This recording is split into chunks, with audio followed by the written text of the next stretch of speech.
for organizing a meeting that featured a convicted murderer from the Mexican Mafia. He was the keynote speaker who addressed a group of local law enforcement and business leaders last week in downtown LA. Some of the criticism, Chief, is that it was a huge waste of public resources and that this guy's no dignitary but a convicted murderer. So why did this happen? How did this happen? Well, there were some mistakes made in this, and I've talked to my folks that organized it, and they understand that. But I think it's important to recognize that, LA is not Mayberry. We deal with some very dangerous organizations and some very dangerous folks. And to do that, sometimes you have to have an information flow. And whether that's through an informant or through a source of information, we use that. And as part of police training, to understand the organizations that you deal with, it's an important part of it. Now, should it have been primarily a public event? No. And so we're dealing with that, and we'll make sure that doesn't happen again. We touched on this during your last visit, the crime figures for 2014.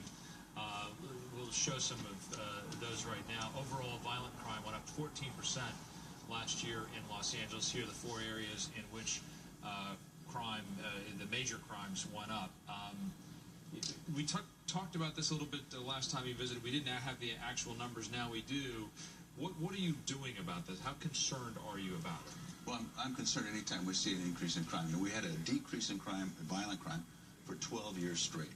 And last year, but the year before 13 was the lowest the city had ever experienced. So we did not replicate 13 in violent crime. And so we're going to look at ways that we can do that. But I think it's still important for people to recognize that this city is the safest it's been since in violent crime and homicide since the 60s and 50s. And if you go to total Part 1 crime, which we had a decrease in last year, so total crime was down.